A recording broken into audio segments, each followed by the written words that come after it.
காங்கிரஸ் எதிர்க்கிற டீலிமிட்டேஷன் பில்லை திமுக ஆதரிச்சதுன்னா பொலிட்டிக்கலி டிஎம்கே இஸ் ஃபினிஷ்ட். பில்லில் வந்து அந்த மாற்றம் பண்ணிட்டான் இந்த மாற்றம் பண்ணிட்டான் அப்படின்ட்டு நேரடியாக பில் ஆதரித்தாலோ அல்லது அப்ஸ்டைன் ஆனாலோ ரெண்டு ஒன்று தான். இவர்கள் பிஜேபியோட போயிட்டாங்கன்ற பிரச்சாரம் மிக வலுவுடன் மேற்கொள்ளப்படும். பிஜேபி பக்கத்திலிருந்து திமுகவுக்கு வைக்கக்கூடியது வெறும் வேண்டுகோள் மட்டுமில்லை, இடியை வச்சு டைட்டன் பண்ணுவாங்க. அதை எதிர்கொள்ள முடியுமா அவங்களால? ஸ்டாலின் ரொம்ப தீவிரமாக அதை எதிர்த்தார். ஆனால் எலெக்ஷனில் அது பலனளிக்கவே இல்லை. அந்த பார்வையே தவறு. அப்படி நினச்சாங்கன்னா திமுக வந்து கொல்லிக்கட்டை எடுத்து தலையை சொரிஞ்சு விடும். பில்லுக்கு எதிராக ஓட்டு போட்டால் மட்டும்தான் அவங்க பிஜேபிக்கு எதிரான தங்களுடைய புனிதத்தன்மையை கற்பை காப்பாற்றிக்க முடியும். இல்லை, இந்த பொலிட்டிக்கல் கரெக்ட்னஸை ஏன் திமுக மட்டுமே எதிர்பார்க்கணும்னு ஒன்று இருக்குல்ல. உங்கள் அளவுக்கு நான் தான் உலகத்திலே உத்தமன்னு பேசுகிறேன், நீ பேசுனேன், அதை வச்சு குழப்ப ஓட்டுனீங்க. இப்போ இங்கேயும் பவர் இல்லை, அங்கேயும் பகைச்சிருக்கு. நம்ம என்னத்தை செய்ய போகிறோம்? இவங்க கொள்கை தங்கங்களா? இவங்க ஒன்றும் கிடையாது.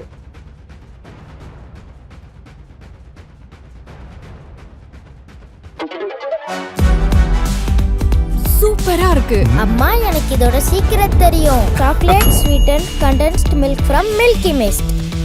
தமிழ்நாட்டுல எல்லாமே சேஞ்ச் ஆயிடுச்சு. உங்க நகையையும் சேஞ்ச் பண்ணுங்க. உங்க பழைய நகைக்கு கிராமுக்கு 150 ரூபாய் கூடுதலா வாங்கி புது நகை எடுத்துக்கோங்க. அதே கம்மி சேதாரம் தான் உங்க லலிதால மட்டும்தான். த டிபேட் நேயர்களுக்கு வணக்கம். தமிழ்நாட்டு அரசியலில் ஒவ்வொரு நாளும் ஒவ்வொரு விதமான நிகழ்வுகள் நடந்து கொண்டிருக்கிறது. இதற்கிடையில் திமுக டீலிமிட்டேஷன் பில் அப்படின்னு சில விஷயங்கள் தமிழக அரசியலில் மாற்றங்களை ஏற்படுத்துமான்றதை நோக்கி விவாதங்களும் நடந்துகிட்டு இருக்கு. இது குறித்தெல்லாம் பேசுவதற்காக மூத்த பத்திரிகையாளர் திரு மணி அவர்கள் நம்ம அடைஞ்சிருக்காங்க. சார் வணக்கம். வணக்கம் சார். நாடாளுமன்ற கூட்டத்தொடர் விரைவிலேயே நடக்க இருக்கிறது. இந்த கூட்டத்தொடர் வந்து ஒரு அரசியல் நகர்வை கொண்டு வருகிறது, குறிப்பாக திமுக பாஜக சேர்வதற்கு வாய்ப்பு இருக்கிறது அப்படின்ற யூகங்கள் நிறைய போய்கிட்டு இருக்கு. இது வெறும் யூகமாக மட்டும் கடந்து போயிடணுமா, இல்லை அதற்கான வாய்ப்புகளாக இன்றைக்குள்ள அரசியல் சூழல் உருவாகி இருக்குன்னு பார்க்கணுமா? உறவு பிஜேபி டிஎம்கே ரிலேஷன்ஷிப்னா கேபினெட்டுக்குள்ளேயே போகிற பாசிபிலிட்டியை சொல்கிறீங்களா, இல்லை பில்ஸ் முக்கியமான பில்ஸ் எஸ்பெஷலாக டீலிமிட்டேஷன் பில் 131 அமெண்ட்மெண்ட், அரசியல் சாசனம் திருத்தம், 131வது அரசியல் சாசன திருத்தம், தொகுதி மறுவரை, அதுதான் மெயின் இஷ்யூ. அதில் திமுக புது பில்லை சப்போர்ட் பண்ண வாய்ப்பு இருக்குது, அல்லது அப்ஸ்டைன் பண்ணியாவது காப்பாற்றுவாங்க மோடி கவர்மெண்ட்டுன்னு ஒரு பரவலாக ஒரு கருத்து இருக்குது. ஆமாம், வெளிநடப்பு செஞ்சு மோடி அரசுக்கு உதவுவாங்க இனிஷியலி. ஆமாம், இது ரெண்டுல நீங்கள் எதை சொல்கிறீங்க? பிஜேபியோட நெருக்கம், பிஜேபி நெருக்கம்ன்றது இப்போதைக்கு பார்த்தா அந்த வெளிநடப்பு தான். வெளிநடப்போ ஏதோ ஒரு வகையில் அந்த பில்லை பாஸ் பண்ணுறதுக்கு உதவுவாங்க. அவங்க பில்லை நேரடியாக ஆதரித்தாலும் பாய்காட் பண்ணாலும் ரெண்டு ஒன்று தான், மக்கள் புரிந்து கொள்வார்கள். ஏன்னா இன்றைக்கி மக்கள் ஒன்றும் அவ்வளோ முட்டாளாக கிடையாது. அது வந்து பாய்காட் பண்ணுறது மூலமாக நாங்கள் நடுநிலையான ஸ்டாண்ட் எடுத்துட்டோம்லாம் அவங்க பண்ண முடியாது. That is as good as supporting BJP and going inside the cabinet. அமைச்சரவைக்குள்ளே போய் இடம்பெறுவதற்கு சமமான நேரடியாக பிஜேபியோட கை குலுக்கக்கூடிய ஒரு அரசியல் உறவு அது. அதை செய்யறதுன்றது வாக்கெடுப்புலேருந்து பாய்காட் பண்ணாலும் அப்ஸ்டைன் ஆனாலும் நேரடியாக ஓட்டு போட்டாலும் ரெண்டுமே ஒன்று தான். பில்லுக்கு எதிராக ஓட்டு போட்டால் மட்டும்தான் அவங்க பிஜேபிக்கு எதிரான தங்களுடைய புனிதத்தன்மையை கற்பை காப்பாற்றிக்க முடியும். ஓப்பனாக சொல்லணும், புரிதலுக்காக நான் அதை சொல்கிறேன். பெண்ணியல்வாதிகள் கோபித்துக் கொள்வார்கள். With all due respect to feminist நான் சொல்கிறது புரிதலுக்காக நான் சொல்கிறேன். அவர்களுடைய அந்த புனிதத்தன்மை, சோகால்டு ஆன்டி பிஜேபின்ற புனிதத்தன்மை 12-14 ஆண்டுகளாக காப்பாற்றப்பட்டது. அது மேலும் வலுவுடன் இருக்க வேண்டும் என்றால் இந்த பார்லிமெண்ட் செஷனில் ஒரு ஆப்ஷன் தான் அவங்களுக்கு, கம் வாட்மே அந்த பில்லுக்கு எதிராக ஓட்டு போடணும். பில்லில் வந்து அந்த மாற்றம் பண்ணிட்டான் இந்த மாற்றம் பண்ணிட்டான் அப்படின்ட்டு நேரடியாக பில் ஆதரித்தாலோ அல்லது அப்ஸ்டைன் ஆனாலோ ரெண்டு ஒன்று தான். இவர்கள் பிஜேபியோட போயிட்டாங்கன்ற பிரச்சாரம் மிக வலுவுடன் மேற்கொள்ளப்படும். இந்த தேர்தலில் திராவிட முன்னேற்ற கழகத்துக்கு வாக்களித்த இஸ்லாமியர்கள் தான் அவங்களை காப்பாற்றிருக்காங்க. இந்த 59 சீட்டு வாங்கினதுக்கு ஓரளவு ஹிந்துஸ் ஓட்ஸும் செக்குலர் ஹிந்துஸ் ஓட்ஸும் வந்திருக்கு. அது மொத்தமாக வந்து கரைஞ்சு காணாமல் போயிடும். இனிமேல் அவங்க ஆன்டி பிஜேபி பேசினாலும் அதுக்கு நம்பிக்கை இருக்காது, மக்கள் அதை நம்ப மாட்டாங்க. ட்ரஸ்ட் டெஃபிசிட் வந்து அன்பிலீவபிள் லெவலுக்கு வைடன் ஆகிடும். தமிழ்நாட்டில் அவங்களுடைய எதிரி இன்றைக்கி வலுவடைந்து கொண்டு இருக்கக்கூடிய சூழலில் ஜோசப் விஜய் இந்த பில்லுக்கு மட்டும், திரும்பவும் சொல்கிறேன், 131வது அரசியல் சாசன திருத்தம் தொகுதி மறுவரை இந்த மசோதாவை எதிர்த்து பிஜேபி கொண்டு வருகிற மசோதாவை, அமித்ஷா கொண்டு வருகிற மசோதாவை எதிர்த்து திமுகவுடைய 22 மக்களவை உறுப்பினர்களும் 10 மாநிலங்களவை உறுப்பினர்களும் வாக்களித்தால் மட்டுமே அவர்களுடைய ஆன்டி பிஜேபி ஸ்டாண்ட் மக்கள் மத்தியில் நிலைக்கும். மாறா அப்ஸ்டைன் ஆனாலோ அல்லது ஆதரிச்சு போட்டாலோ ரெண்டு ஒன்று தான். They are finished politically, they are finished. அரசியல் ரீதியாக அது வந்து அவர்கள் வந்து அப்சல்யூட் ஹராக்கரி, தற்கொலை. அது அவங்க செய்வாங்களான்னு எனக்கு தெரியல. செய்ய வாய்ப்பு இருக்குன்றதையும் உணர முடியுது. ஏன்னா ஆர்எஸ் பாரதி வந்து அந்த பில்லில் என்ன இருக்குன்னு பார்த்து முடிவு பண்ணுன்றார். ஸோ ஒரு லெவரேஜ் கொடுக்குறாரு, ஒரு சாஃப்டனிங் ஆயிருக்கு ஸ்டாண்ட். ஸோ அப்படி செஞ்சாங்கன்னா அது வந்து 99 ஏப்ரலில் ஒரு ஓட்டில் ஜெயலலிதா கவுக்கும்போது பிஜேபியோட போய் சேர்ந்து 4.5 வருஷம் உள்ளே இருந்துட்டு வந்தாங்கல்ல, அதை விட படுமோசமான ஒரு அரசியல் தற்கொலையாகத்தான் இது இருக்கும்.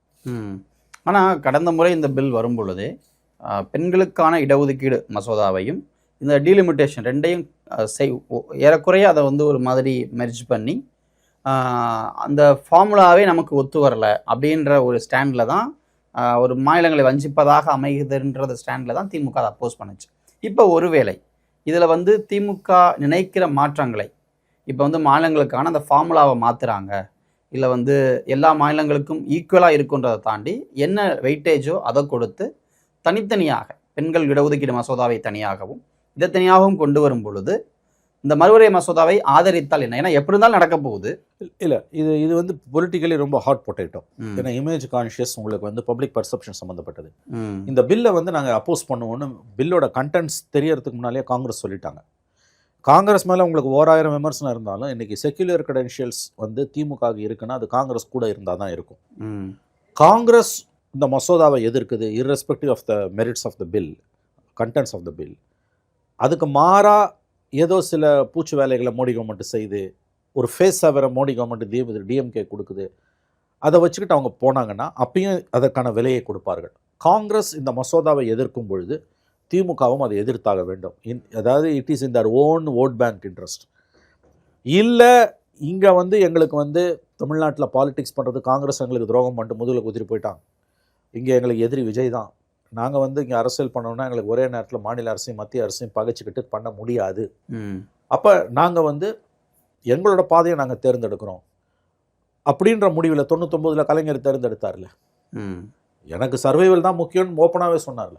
பெரியார் வழி வந்த கட்சி ஏன் வந்து ஜெயலலிதா இது வாஜ்பாயை ஆதரிக்குதுன்னு திரும்ப திரும்ப செய்தியாளர்கள் கேட்கும் பொழுது ஒரு கட்டத்தில் அவர் ஓப்பனாக சொன்னார், உடச்சி சொன்னார், இந்த பாருங்கள் நாங்கள் வந்து ஒரு வாக்கு வங்கி அரசியல் இருக்கோம், ஒரு அரசாங்கத்தை நடத்திக்கிட்டு இருக்கோம், பெரிய தத்துவ விசாரணைகளுக்கு இது இடமில்லை.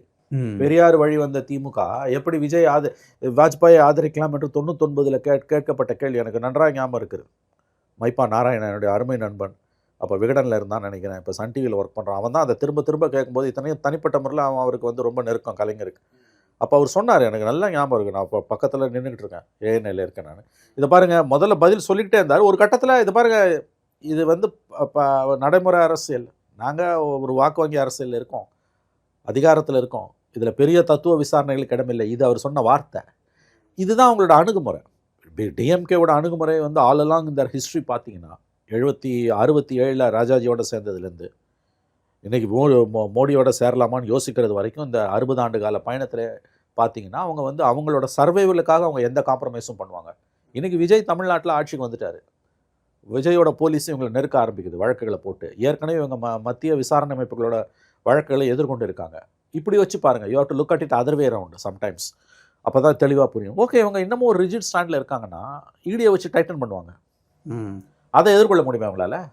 ஏன்னா அந்த கடந்த 5 வருஷத்தில் இவர்கள் கொடுத்த பரிசுத்தமான ஆட்சி, புனிதமான ஆட்சி, தூய்மையான ஆட்சி இவங்களுக்கு பல சிக்கல்களை கொண்டு வந்திருக்குது. ஒருவேளை இவங்க நாங்கள் எங்கள் ஓட் பேங்க் போய்டும், நாங்கள் வந்து மோடி கொண்டு வரக்கூடிய இந்த டீலிமிட்டேஷன் பில்லை ஆதரிக்க மாட்டோம், எங்கள் ஸ்டாண்டில் எந்த மாற்றமும் இல்லைன்னு, அதாவது வந்து நல்ல கவனிங்க, வாக்கு வங்கி போயிடுமோன்ற பயத்தில் அப்படி பேசுகிறாங்கன்னா இந்த பக்கம் வந்து மோடி விழாவை ஸ்டிக் கேரட் அண்ட் ஸ்டிக் பாலிசியை யூஸ் பண்ணி தான் மோடி திமுகவோட நெகோஷியேட் பண்ணுறாரு. நான் நம்புகிறேன், நீங்கள் இதை புரிஞ்சுப்பீங்கன்னு நான் நம்புகிறேன். கேரட் அண்ட் ஸ்டிக் பாலிசியை யூஸ் பண்ணி தான் BJP over dealing with DMK, அது யாருன்னு தெரியாது நமக்கு, அவங்களோட இன்டர்லாக்யூட்டர்ஸ் யாருன்னு தெரியாது. பட் ஹையஸ்ட் லெவலில் வந்து அது பர்மிஷன் வாங்கிட்டு தான் அவங்க டிஎம்கேவோட பேசுகிறாங்க. டிஎம்கே மேலே ஒரு சாஃப்ட் கார்னர் இப்போ மோடிக்கு எப்பயுமே இருக்குது. இந்த மசோதாவை நீங்கள் ஆதரிங்கன்னு சொல்கிறது வந்து வெறும் வேண்டுகோள் மட்டுமல்ல, பிஜேபி பக்கத்துலேருந்து திமுகவுக்கு வைக்கக்கூடியது வெறும் வேண்டுகோள் மட்டுமல்ல. This time it's a carrot and stick policy. நீங்கள் இந்த தடவை கேட்பாங்க, முடியலன்னா நீங்கள் வந்து லுக் ஆல்ரெடி நேரு கேஸ் இருக்குது, டாஸ்மாக் கேஸ் இருக்குது, சிபிஐ ஆம்ஸ்ட்ராங் கேஸில் வந்து சிபிஐ என்கொயரிக்கு எதிராக போட்ட பெட்டிஷனை வந்து தமிழ்நாடு கவர்மெண்ட் வித்ரா பண்ணிடுச்சு. There are cases after cases which are in the hands of central agencies. மத்திய விசாரணை அமைப்புகளின் கைகளில் வந்து நிறைய வழக்குகள் திமுக பிரமுகர்களுக்கு எதிரான வழக்குகள் சென்சிட்டிவ் கேசஸ் இருக்குது. கேரட் அண்ட் ஸ்டிக் பாலிசியை யூஸ் பண்ணி தான் இந்த 131st அமெண்ட்மெண்ட்டை பாஸ் பண்ணுறதுக்கு டிஎம்கேவோட பிஜேபி நெகோஷியேட் பண்ணுதுன்னு நான் உறுதியாக நம்புகிறேன். அப்போ இங்கேயும் பவர் இல்லை, அங்கேயும் பகைச்சிக்கிட்டு நம்ம என்னத்தை செய்ய போகிறோம்? இவங்க கொள்கை தங்கங்களா? இவங்க ஒன்றும் கிடையாது. அவ்வளோ பேகேஜ் இருக்குது இவங்களுக்கு. அப்போ இவர்கள் அந்த பக்கம் போவதற்கு தான் வாய்ப்புகள் அதிகம் எனக்கு தோணுது. See what they are looking at is probably they are insisting BJP to give them a convincing face saver. Okay, புரியும் நினைக்கிறோம். அதை வச்சு இங்கே கன்வின்ஸ் பண்ணணும். பட் எப்படி இருந்தாலும் முடிஞ்சு போச்சு. ஒன்ஸ் பிஜேபி கொண்டு வர மசோதாவை திரும்பவும் சொல்கிறேன், 100 தடவை சொல்வேன், காங்கிரஸ் எதிர்க்கிற டீலிமிட்டேஷன் பில்லை திமுக ஆதரிச்சதுன்னா politically DMK is finished in Tamil Nadu.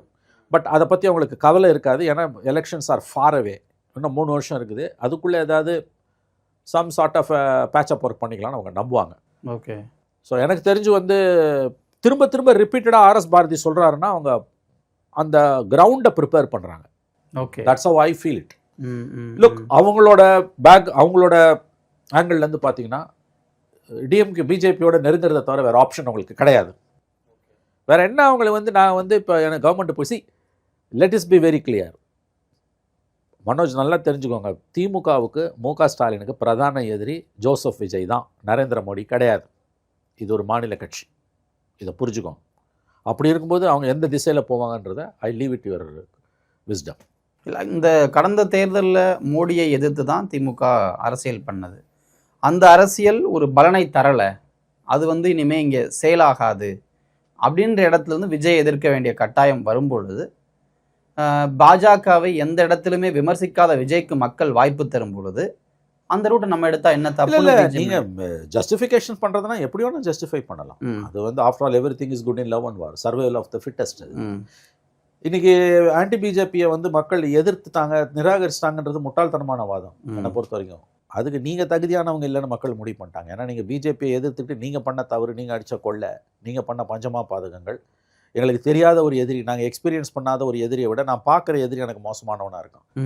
பிஜேபியை வச்சு தான் நீங்கள் 3 எலெக்ஷனில் ஜெயிச்சிங்க, 19 ஜெயிச்சிங்க, 21 ஜெயிச்சிங்க, 24 ஜெயிச்சிங்க, 26 கூட வந்து நீங்கள் வந்து திரும்ப திரும்ப அதை எப்படி கொண்டு போனீங்க? It's Delhi versus Tamil Nadu. நீங்கள் 59 seat is a good performance, it's not a bad performance. இதை விட பெரிய பெரிய தோல்விகளை கலைஞர் பார்த்தாரு. ஒரு ராஜீவ் அசாசினேஷன் போனால் வாஷ் அவுட்டு, 2 சீட்டு. அப்படி பார்க்கும்போது ஒரு ஸ்டாலின் தோத்ததை தவிர it's a good performance, decent performance. 59 சீட்டுன்றது இட்ஸ் அ டீசென்ட் பர்ஃபார்மன்ஸ். உங்களால் பவர் இல்லாமல் இருக்க முடியாது. ஒன்று சென்ட்ரல் பவர் உங்கள் கையில் இருக்கணும், இல்லை ஸ்டேட் பவர் இருக்கணும். 2 இருந்துன்னா ஓகே, 2ல் ஏதாவது ஒன்று இருக்கணும். ஸ்டேட் பவர் இல்லைன்னு ஆயிடுச்சு, கையில் 32 எம்பிஸ் இருக்காங்க, உங்கள் லெவரேஜ். உங்களால் டிஎம்கேவால் பவர் இல்லாமல் இருக்க முடியாது. This the fact. இது சொல்லும்போது டிஎம்கேல இருக்க பல நண்பர்களுக்கு கோவம் வருது. ஏன் இவ்வளோ வன்மோன்றாங்க?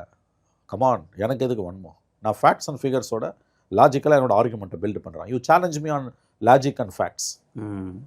எப்படி இன்னைக்கு வந்து இந்த வார்த்தைகளை ஏன் வந்து ஆர்எஸ் பாரதி திரும்ப திரும்ப சொல்கிறார்? ஒரு புள்ளி, ஒரு ஃபுல் ஸ்டாப் கமா திமுக தலைவர்கள் பேசுறதுல, முரசொலியில் எழுதுறதுல அதில் ஒரு அர்த்தம் இருக்கும். Especially during crisis situation you have to draw the inference. அவங்க ஆங்கிள்லேருந்து மனோஜ் நீங்கள் பார்த்தீங்கன்னா அவங்க பிஜேபியோட நெருங்கிறத தவிர வேறு ஆப்ஷன்ஸ் அவங்களுக்கு கிடையாது. நான் அப்படி தான் இதை புரிஞ்சுக்கிறேன். இந்த பார்லிமெண்ட் செஷனில் இந்த 20 நாள் நடக்கக்கூடிய நாடாளுமன்றத்தின் மழைக்கால கூட்டத்தொடரில் நிச்சயமாக திமுக எந்த திசையில் அடுத்த சில ஆண்டுகளுக்கு பயணிக்கப் போகிறது, அட்லீஸ்ட் இந்த run up to the 29 elections எந்த திசையில் திமுக பயணிக்கப் போகிறது என்பது தெளிவாகிவிடும் என்று நான் நம்புகிறேன். ஓகே, ஆனால் எவ்வளோ காலத்துக்கு தான் அந்த மறுவரையறை மசோதாவை நம்ம ஹோல்டு பண்ணி வைக்க முடியும்? பண்ண முடியாது. ஏன்னா இன்றைக்கி யூபியில் 80 சீட்டு, மக்கள் தொகை வந்து 20 கோடியோ 21 கோடியோ கிட்டத்தட்ட. கிரேட் பிரிட்டன், ஃப்ரான்ஸ், ஜெர்மனி இந்த 3 நாடுகளோட மக்கள் தொகையை விட யூபியோட மக்கள் தொகை அதிகம். கிட்டத்தட்ட 28 லட்சம் 30 லட்சத்துக்கு ஒரு எம்பி சீட் இருக்குது. சில குட்டி நாடுகளோட மக்கள் தொகையை விட அதிகமாக ஒரு எம்பி ரெப்ரசன்ட் பண்ணுறாரு. மறுவரை என்பது கண்டிப்பாக தேவை. பட் எந்த இடத்துல நீங்கள் வந்து அந்த பேலன்ஸை மெயின்டைன் பண்ண போகிறீங்க? 50 ஆண்டுகளுக்கு முன்பு வந்து மக்கள் தொகையை சிறப்பாக அமல்படுத்திய மாநிலங்களை தண்டிச்சுட்டு பண்ண போகிறீங்களா?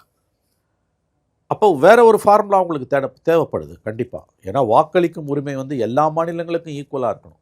அது வந்து மேகாலயாவுக்கும் ஒன்று தான், யூபிக்கும் ஒன்று தான், தமிழ்நாட்டுக்கும் ஒன்று தான். அப்படி ஒரு basic constitutional positioning, maybe amendments, constitutional structure நமக்கு தேவைப்படுது. ஃபார் எக்ஸாம்பிள் யூஎஸில் சொல்லுவாங்க, அவங்கள 50 மாநிலங்களுக்கும் வந்து எல்லா மாநிலங்களுக்கும் 2 ஓட்டு ஒரு ஹவுஸில் இருக்குது. அது I don't know whether syndicate or senate. அந்த மாதிரி வந்து யாரோட ரெப்ரசன்டேஷனுக்குமே எந்த விதமான குறையும் வரக்கூடாது. இப்போ ப்ரோராட்டா பேசிஸில் வந்து 80 இருக்க 50% அக்ராஸ் த போர்டு கொடுத்தா அது எதிர்க்கிறதுல எந்த தப்பு, ஆதரிக்கிறதுல என்ன தப்புன்னு சுப்ரியா சூலே கேட்குறாங்க. அது அப்புறம் அவங்க அதில் கிளாரிஃபிகேஷன் கொடுத்துருக்காங்க இல்லைன்னு. அது அந்த மாதிரி நான் அரசியல்வாதிகள் எப்போ அப்படி செய்கிறாங்களோ போகிறாங்கன்னு அர்த்தம். பேசிட்டு இல்லைன்றாங்கன்னா அந்த கிரவுண்டை கிரியேட் பண்ணுவாங்க அரசியல்வாதிகள். ஸோ இப்போ 80 சீட்டு இருக்க யூபிக்கு 120 சீட்டு, தமிழ்நாட்டுக்கு வந்து 39 சீட்டு வந்து 59 சீட்டாக 20 சீட்டு கூட வருது.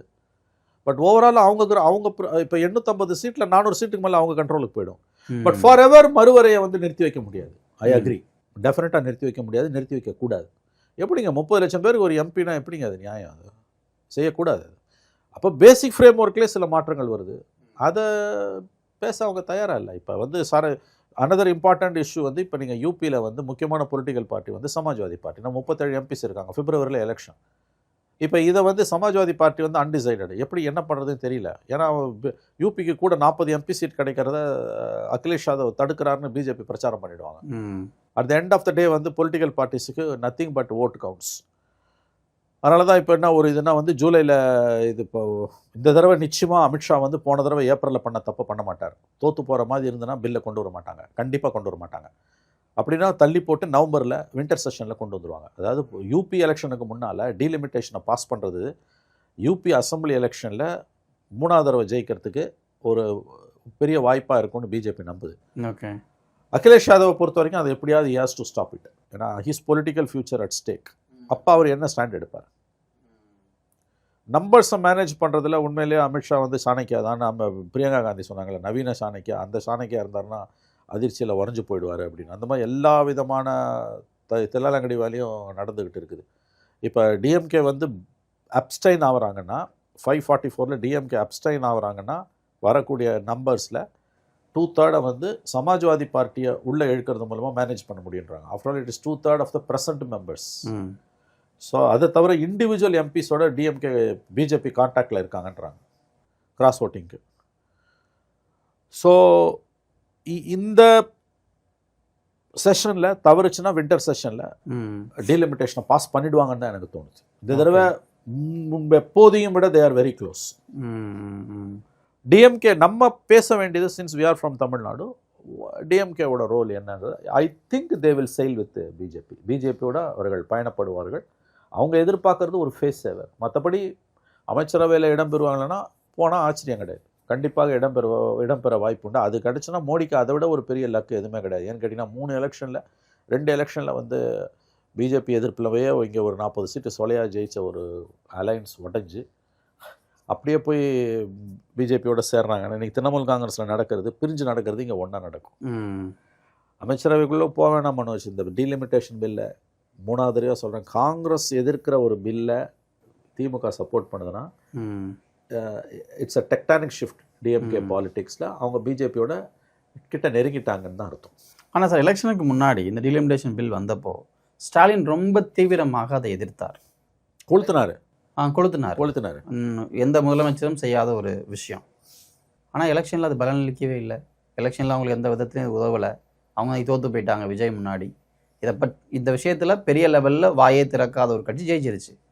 அப்போது ஒரு எலெக்ஷன் இஷ்யூவாக இல்லை மக்களோட இஷ்யூவாக இல்லாத ஒரு விஷயத்தில் நம்ம என்ன ஸ்டாண்ட் எடுத்தால் என்ன?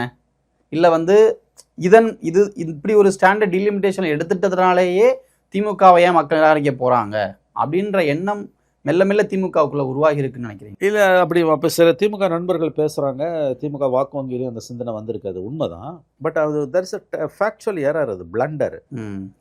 பார்லிமெண்ட் எலெக்ஷன் வந்ததுன்னா மக்கள் விஜய்க்கு ஒன்றும் ஓட்டு போட மாட்டாங்க. காங்கிரஸ் எந்த பக்கம் நிற்குதோ, ஆன்டி மோடி யார் பேசுகிறாங்களோ அவங்களுக்கு தான் ஓட்டு போடுவாங்க. அசம்பிளி வேறு, பார்லிமெண்ட் வேறு. அதை தயவு செஞ்சு புரிஞ்சுக்கோங்க.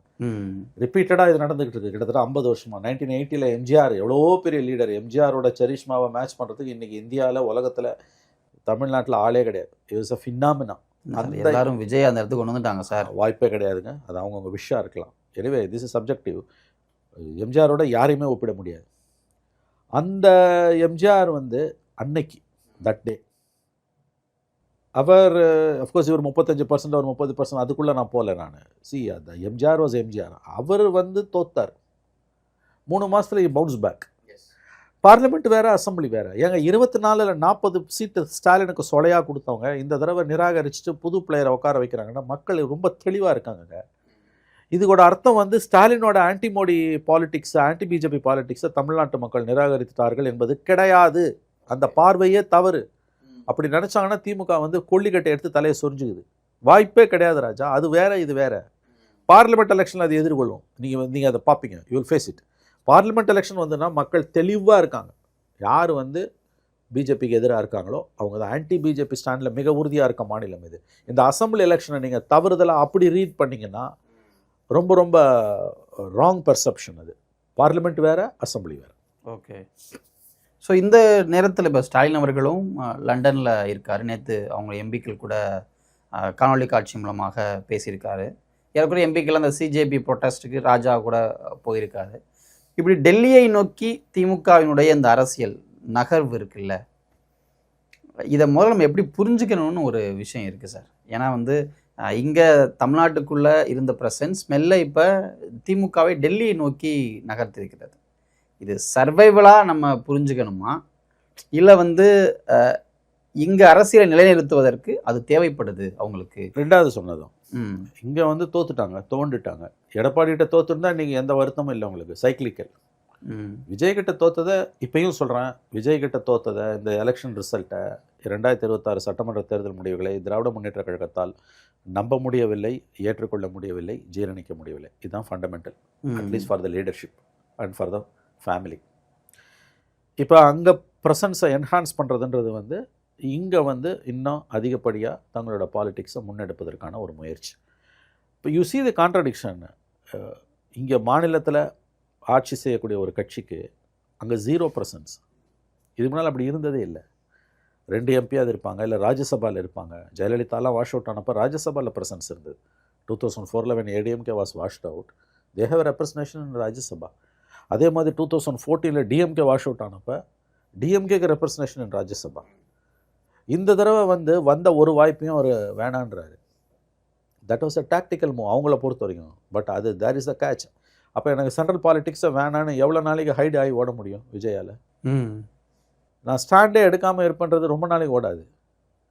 மோடியை எதிர்த்து, பிஜேபி எதிர்த்து அதிகாரப்பூர்வமாக நான் பேச மாட்டேன் அப்படின்றது எத்தனை நாளைக்கு அந்த ஸ்டாண்டில் நீங்கள் இருக்க முடியும்? பட் அப்படிப்பட்ட ஒரு கட்சிக்கிட்ட நீங்கள் ஆட்சி இழந்திருக்கீங்க. இதுதான் இதில் இருக்கக்கூடிய சிக்கல். இப்போ எவ்வளவு நாளைக்கு ஆன்டி பிஜேபியையே பேசிகிட்டு இருக்க முடியும்? அதுவும் அவங்க கழுத்தை நெரிக்கிறாங்க. அதை ஞாபகம் வச்சுக்கோங்க. எல்லாரும் பிஜேபி என்னமோ டிஎம்கே கிட்ட ப்ளீட் பண்ணுது, அவங்க கெஜோல் பண்ணுறாங்கன்னு நினைக்கிறாங்க. நான் அப்படி நினைக்கல. They are using carrot and stick பாலிசின்னு தான் எனக்கு தோணுது. இல்லை, இந்த பொலிட்டிக்கல் கரெக்ட்னஸ் ஏன் திமுக மட்டுமே எதிர்பார்க்கணும்னு ஒன்று இருக்குல்ல? எந்த பொலிட்டிக்கல் கரெக்ட்? இப்போ பிஜேபி எதிர்ப்பிலேயே அவங்க எப்போவுமே இருக்கணும், இல்லை அது இருந்தால் தான் அவங்களுக்கு சரி. விஜயோ அதிமுகவோ அதை பண்ண மாட்டாங்க, ஆனால் திமுக மட்டும் அதை பண்ணிக்கிட்டே இருக்கணுன்ற அந்த கரெக்ட்னஸ் ஏன் இருக்கணும்? கரெக்ட், நல்ல கேள்வி. ஏன்னா அவங்க உருவாக்கின பிம்பம் அந்த மாதிரி. ஓகே, நல்ல கேள்வி இது. நான் பரிசுத்தமாக இருக்கணும் ஏன்டா என்கிட்ட கேட்குற, அவன் இல்லை இவன் இல்லைன்னா. அவங்கெல்லாம் உங்கள் அளவுக்கு நான் தான் உலகத்திலே உத்தமன்னு பேசலை. நீ பேசின, அதை வச்சு பொழப்ப ஓட்டுனீங்க. அதனால் உங்ககிட்ட கேட்குறோம். அவங்க 2 பேரும் அப்படி பேசவே இல்லை. பிஜேபியோட சேர்ந்தப்பையும் பிஜேபியோட எதிர்த்தப்பையும் இந்த அளவுக்கு ஏடிஎம்கே பூசிக்கல. பிஜேபி ஏடிஎம்கே எதிர்த்து இருக்கும்போது கூட பிஜேபி எதிர்ப்பு பெருசாக பேசலை.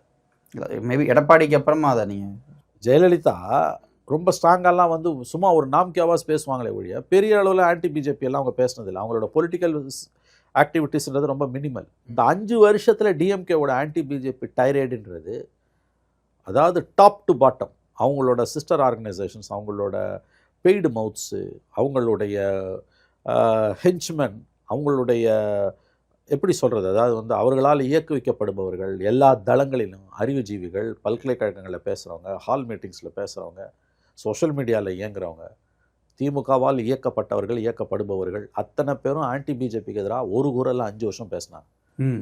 நீ அந்த ஸ்டாண்ட் எடுத்த. ஓகே, அதனால் நீங்கள் மாறும்போது கேட்குறோம். மற்றவங்க யாரும் அந்த அளவுக்கு புனிதர்களாக தங்களை காமிச்சிக்கல, அதனால் அவங்ககிட்ட கேட்கல.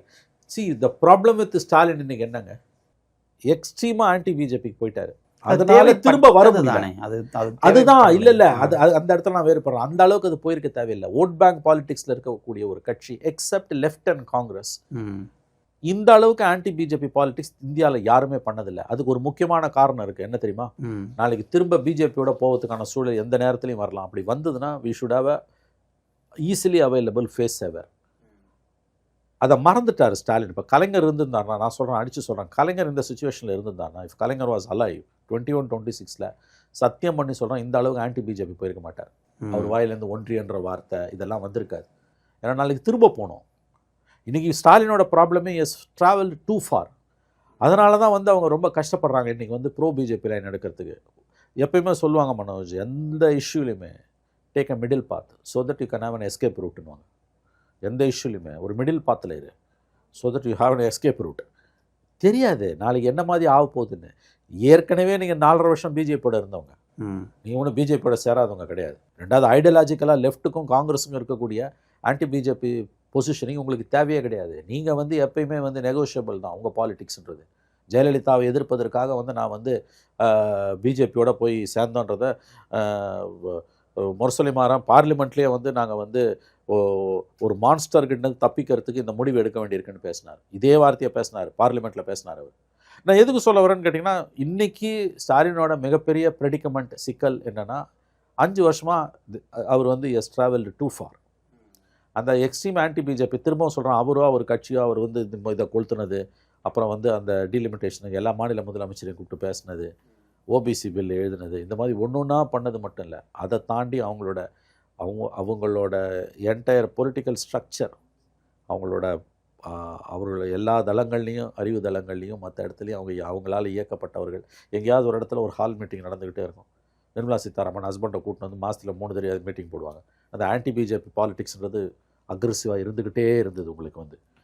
இன்றைக்கி வந்து தலைகீழ் அரசியல் மாற்றம் வந்து ஸ்டேட் பவர் கையை விட்டு போனோன்னே திண்டாடுறாங்க. இதுதான் பிரச்சனை.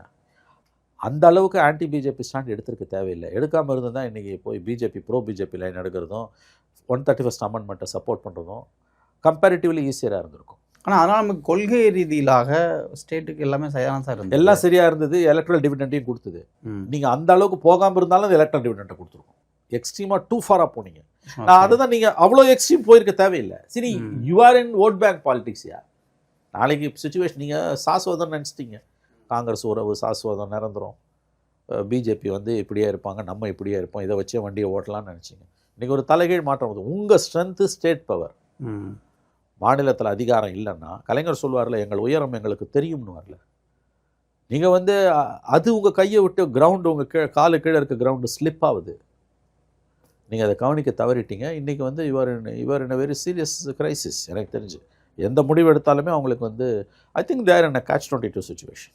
பட் அவங்க முடிவு எடுப்பாங்க. நான் சொல்கிறேன், அவங்க ஒரு அந்த விதத்தில் அந்த பார்ட்டிக்கிட்ட இருக்கக்கூடிய ஒரு ஆச்சரியமான ஒரு விஷயம் என்னென்னா வந்து கிரைசிஸ் சுச்சுவேஷனில் நல்லதோ கெட்டதோ ஒரு முடிவு எடுத்துருவாங்க.